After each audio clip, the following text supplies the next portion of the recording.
It's so serene and peaceful here in the mornings at the North Polar Village. It almost feels like you're the only person in the entire world. But 600 to 700 years ago, this used to be the hunting ground of the Ulunchun ethnic minority. And later on, it was a place where people would come to pan for gold. Nowadays, people come for a far different experience. Welcome to Travelogue. I'm Michelle Lean.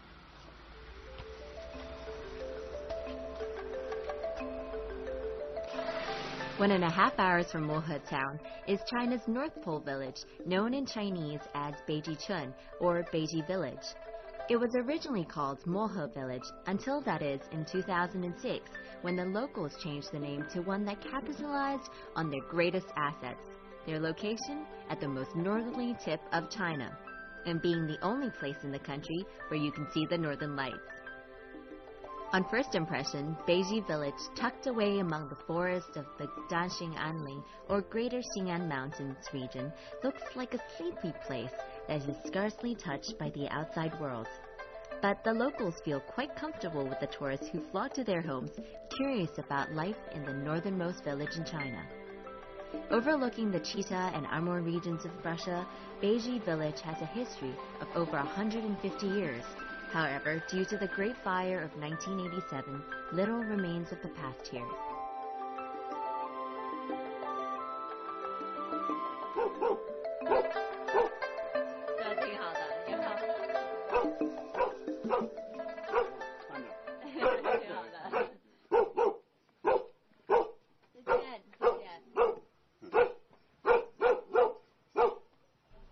Walking around the village, I discovered that the homes, while modern, are made entirely of wood from the forest.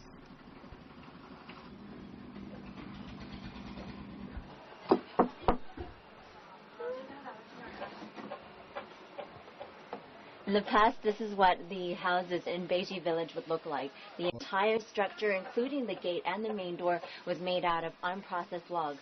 See here? You'd go through the main gate and get into another door into the house. Oops, that's only open. Well, that's as far as you can go. You know, you gotta keep some things private. And then right around here, that's where they used to keep the chickens. Most of the houses don't look like these days because, you know, everything's modernized. But, you know, I think it's really nice that they have these models of the old houses as a reminder of what it used to be. Now, one of the things that most people worry about when they visit a village is the availability and state of the accommodation. I found many family-run hostels in the village that were both clean and offered tourists an experience of local life. But I was told that I should check out one in particular.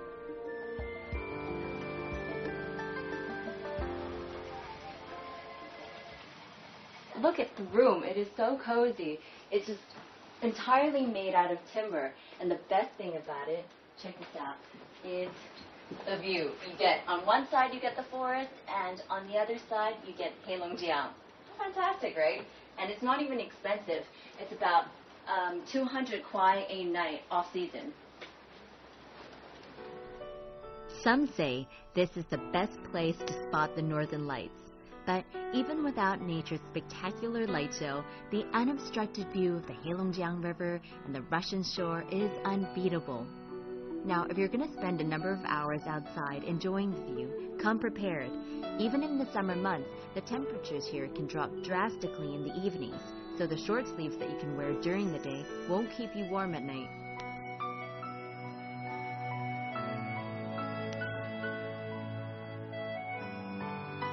This hostel was especially recommended because, quite uniquely, it rests on top of a restaurant opened by retired photographer Mr. Chin as a tribute to the Orichan ethnic minority and their culture. Mr. Chin spent many years photographing the Orichan people, and it was no surprise for me to discover that he had rescued 2 bear cubs from the forest and was raising them in his compounds, as bears are regarded by the Orichan people as their blood brothers. Yeah, that's right. You like that. Oh, hey. Hey. Come here. Oh. You get it? You like my hand, don't you? Oh, you like it. You're cute. 这是我们鄂伦村现在唯一的在世的，就是唯一存在这个一个老的萨满。这里头他手拿这个箭头呢，是我在前面挖掘基础的时候，挖出这个17个古箭头，主要是鄂伦村最早打猎的时候，这么长的古箭头，大型兽骨，挖掘以后经过文物部门鉴定，距今得有600、700年了，就说明鄂伦村人在600、700年就在北极村这一带打猎生活。The Orichan people call themselves the Riders of the Reindeer. They're one of the oldest ethnic groups in northeastern China and reside primarily in Inner Mongolia and along the Heilongjiang River. This nomadic hunting group once relied solely on the forest for their survival. Their food, medicine, and clothing all came from nature. While the Orichan people no longer practice their old ways, at Mr. Chin's restaurant, you'll be able to see the riding gear, household items, clothing, and hunting tools they once used. 你为什么对鄂伦村的民族有感兴趣？我在上大学的时候实习，最早就接触鄂伦村族的时候啊，是在84年的时候，就感觉他不是大量的毁坏这个自然，比如说他们这个鄂伦村这个民族常年生活在大森林里头，他们知道怎么去保护它，他们怎么知道有节制的保护动物，不是说大面积的猎杀。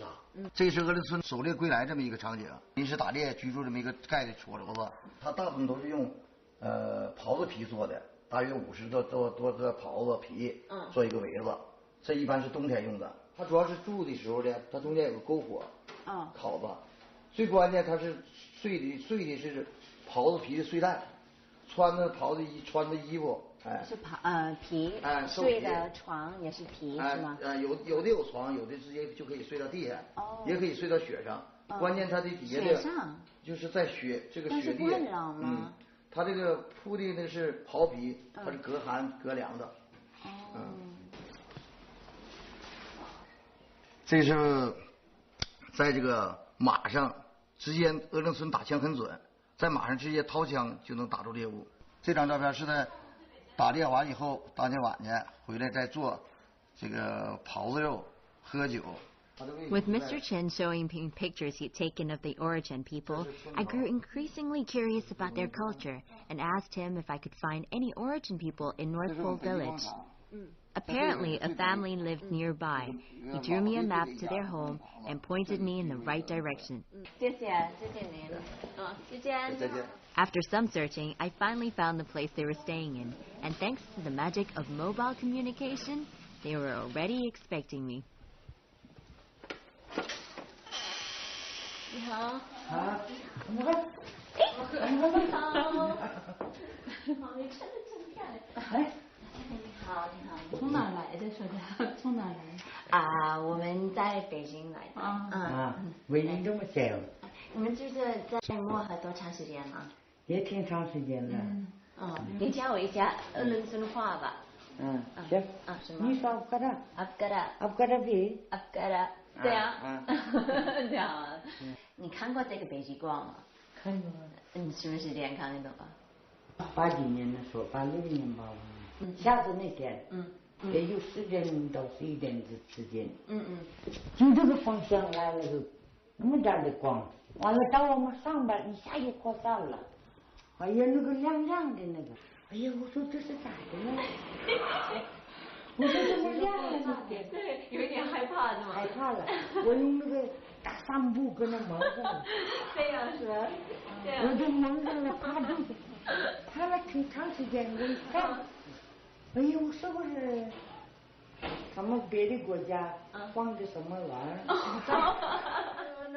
Nowadays, the Orichan people no longer hunt in the forest. It's their way of protecting the wildlife. But they still hold on to most other aspects of their culture, including their style of dress and spoken language, although most Orichan are also able to speak and write Mandarin now.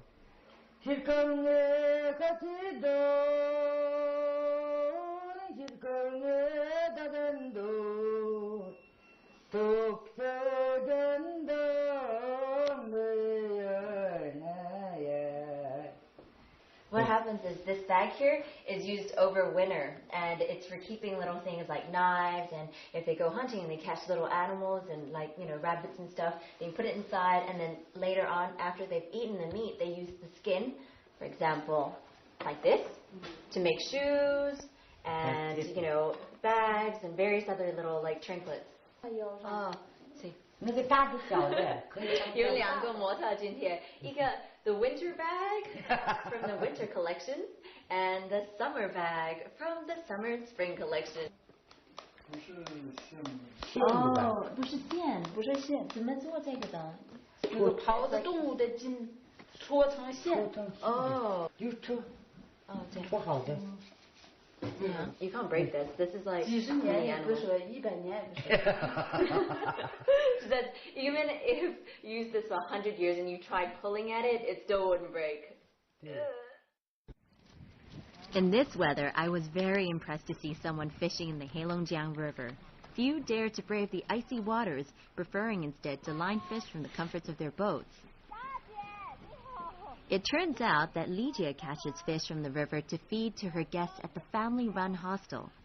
I noticed they were a little small, but there was no need to feel guilty, as she told me the fish in the river don't grow any bigger than this, and that I shouldn't judge them by their size, but by how tasty they are. 这鱼长不大，就长这么大。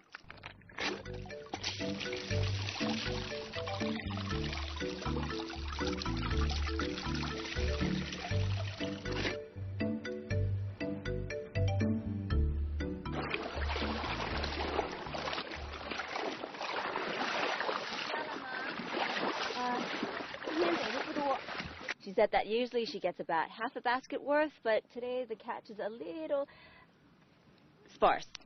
See? 去我们家里看看吧，我给你们做鱼吃，你们品尝品尝，看好不好吃。好，挺好的。I could really get used to living in a village. There's no question that all the food is organic and free-range because there's no alternative. There are no supermarkets in town, and everything that is eaten is self-grown, so nothing goes to waste. If they can't finish the fish they catch, it's salted and dried for the winter. While most of us pay exorbitant prices for organic produce, the villagers here live on a diet of free-range poultry, fresh vegetables, and fish. Seems as though we city folk are getting the bad end of the stick. Still stiff.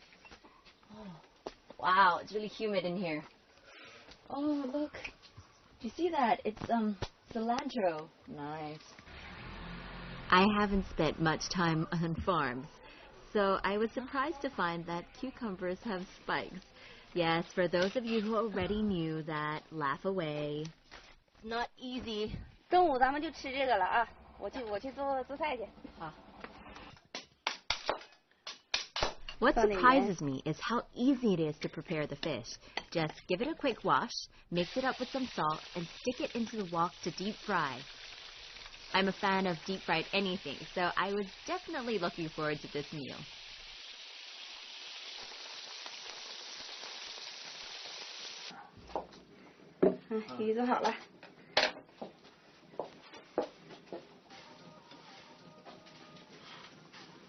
Do you see the size of this fish? This is the size of the fish that come out of the river. So they're all about this small.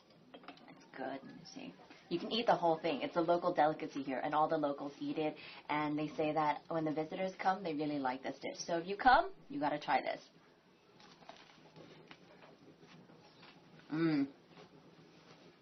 Even if it's deep fried, you can taste the freshness right from the river. 特别好吃。多吃点。好，我会的。大姐，我先走了。早点回来啊。好。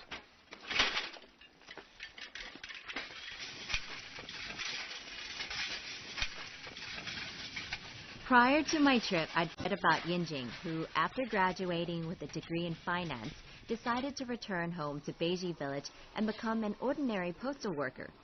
That was 17 years ago, and in 2008, she was chosen to carry the Olympic torch through Harbin, capital of Heilongjiang province. So I head to the post office in the hope of meeting her.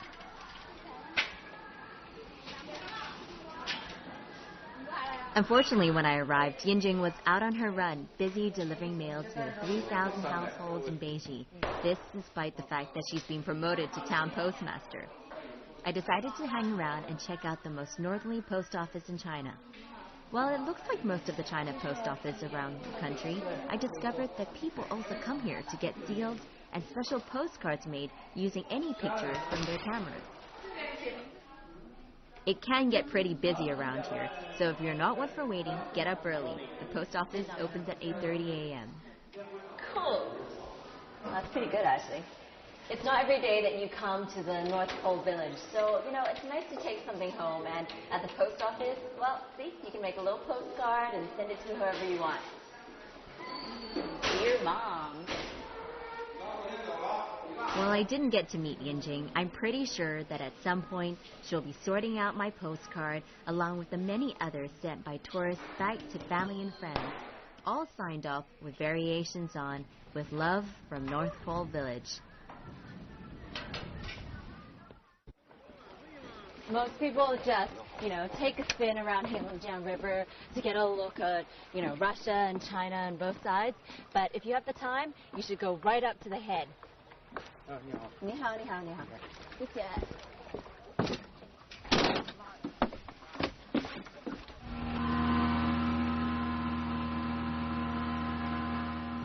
Zooming up the Heilongjiang in a speedboat for 1.5 hours to the head of the river won't be easy for those of you prone to motion sickness, but it's well worth the journey. Along the way, you'll see the Russian shore and get a glimpse of what appears to be some unguarded border posts. I can only assume that relations must be good with their neighbors in Beiji village. I'm particularly lucky because my guide also happens to be the mayor of the village.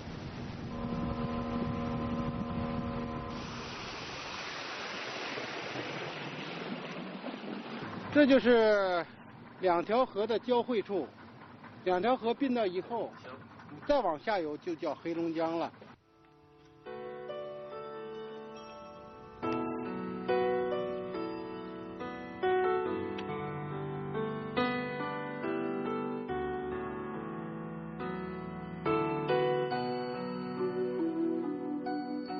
I find it hard to believe that I'm sitting in a boat at the point where the 9th longest river in the world begins.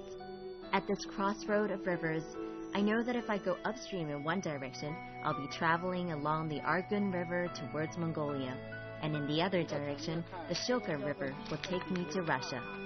While they are both great destinations, for now, I'm just happy to be cruising down the Heilongjiang.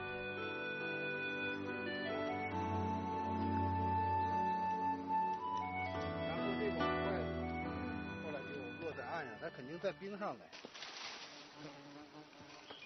这133是黑龙江源头的第一块，那么这面呢代表着中国，就是我们设的碑。实际这个碑呢，应该设在河的中间。对，但是因为那个黑龙江是界江，一加一半，它不可能设在水中间，所以只能设在岸边了。那么这样陆续往下排，一直排到北极村呢，在最北一哨那儿是1139，第139块。 但是你会带很多游客来吗？会的。他们会经常来吗？经常来。很多游客是番到北极村来的，10有8九都要到黑龙江源头走一遭。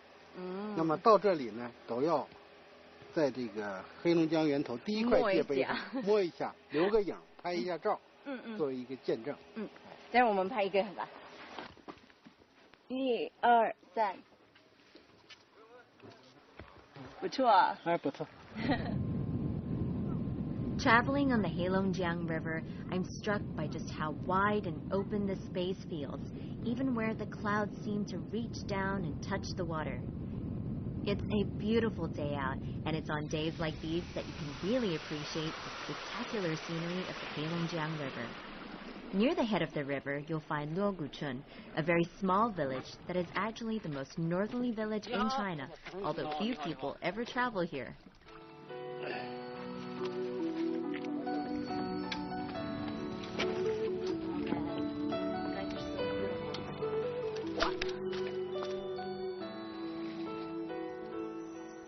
看到里边那个大一点的房子，白盖的，那是营房。OK。它这有没有村庄？有，在里边一点我们看不到。哎，这附近这山沟里边一点有一个小村庄。可是他们不会有关系的是吗？做朋友还是这样的？民间没有什么关系，但是在这儿常住的居民和他那儿住的居民，经常到江边那么由于年头多了，有的时候10望远镜一看，哦，他又来了，就是这么个认识。哦。In Beiji village, and especially in the tiny village of Loguchun, you'll find that many of the elders look more European than Chinese. It's a result of mixed ancestry dating back to the gold rush of the 1860s. In this little village of 48 homes, everyone knows everyone else, and the mayor takes me to the home of one of his classmates, Mr. Huang, a Loguchun villager with a Sino-Russian background. 这是我同学家我的是人是吗？有的血缘。挺像的啊。我奶奶是。你奶奶。我姥姥。哦。是。你在这生的是吗？对。这土生土长的。哦，你们养的小炉子，可爱。会吃食儿。把这是引着以后，这就是着了完了通过它，完了取暖。它是供暖吗？对，供暖。是吗？一屋里都暖。对，就跟咱们的暖气一样，它是属于空心墙。As I bid farewell to Mr. Huang, I wonder if he'll remember me the next time I come. It's a pity so few people make the trip up to Luoguchun. It may be a small village, but the people here have big hearts.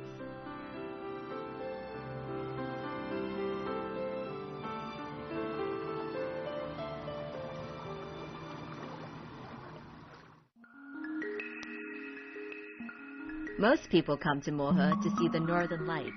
The best time for that is reckoned to be around the summer solstice. That's the 21st and 22nd of June.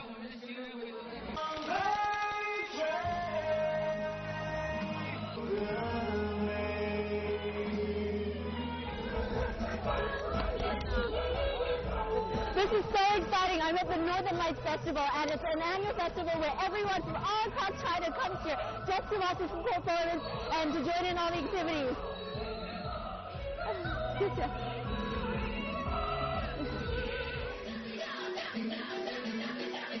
Beiji village may be a small place, but visitors from all over China travel here around the time of the summer solstice in hopes of seeing the northern lights. The airlines do increase the number of flights from Harbin to Mohe during this period, but I still advise you to book your tickets early if you want to join the party. A private car from Mohe to Beiji village will cost you around 200 RMB.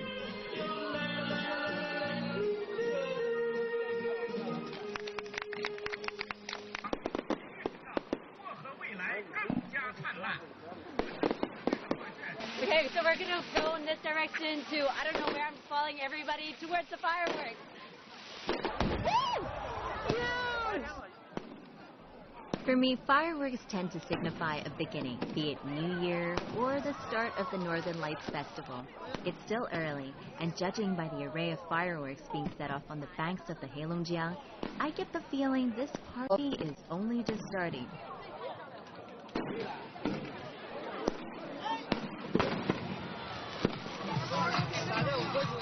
I'm not sure if I get the Olympic feeling, but why not?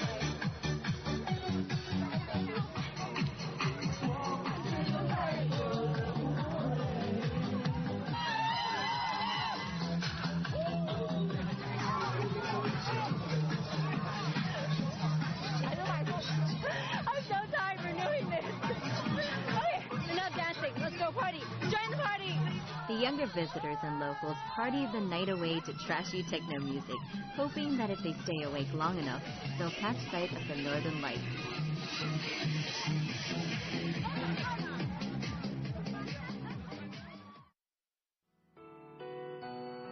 After just 2 hours of night, dawn breaks, and once again, no sign of the northern lights. Perhaps the partygoers, all tucked up soundly in their beds right now, will be luckier tomorrow. You know, when most people come to Mohe, they just want to be at the most northern tip of China. But there's a whole lot more to experience here, you know, from forestry to grasslands to just life by the river. It's a really surreal and true experience because it's here that you're closest to nature. I hope you enjoyed your journey with me to Mohe. Thanks for watching Travelogue. I'm Michelle Lean. I'll see you next time. But in the meantime, keep those bags packed.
It's so serene and peaceful here in the mornings at the North Polar Village.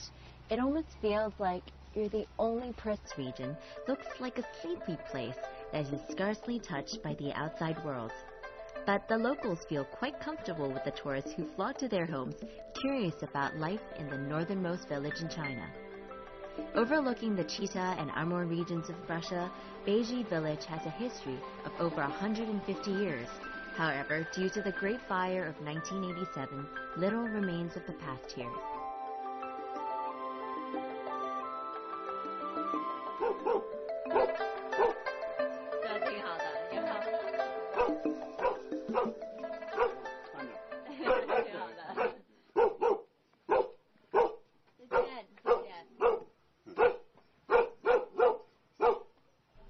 Walking around the village, I discovered that the homes, while modern, are made entirely of wood from the forest. In the entire world, but 600 to 700 years ago, this used to be the hunting ground of the Ulunchun ethnic minority, and later on, it was a place where people would come to pan for gold. Nowadays, people come for a far different experience. Welcome to Travelogue. I'm Michelle Lean.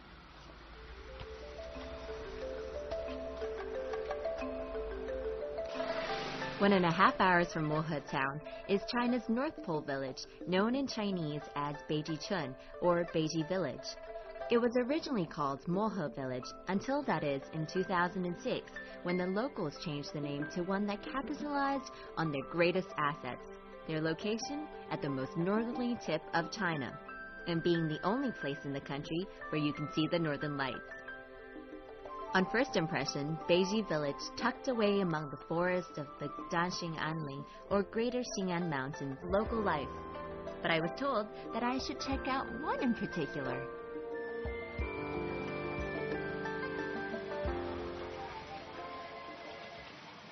Look at the room. It is so cozy. It's just entirely made out of timber. And the best thing about it, check this out, is the view. You get, on one side you get the forest, and on the other side you get Heilongjiang. Fantastic, right? And it's not even expensive. It's about 200 kwai a night off season. Some say this is the best place to spot the northern lights. But even without nature's spectacular light show, the unobstructed view of the Heilongjiang River and the Russian shore is unbeatable. Now, if you're going to spend a number of hours outside enjoying the view, come prepared. Even in the summer months, the temperature...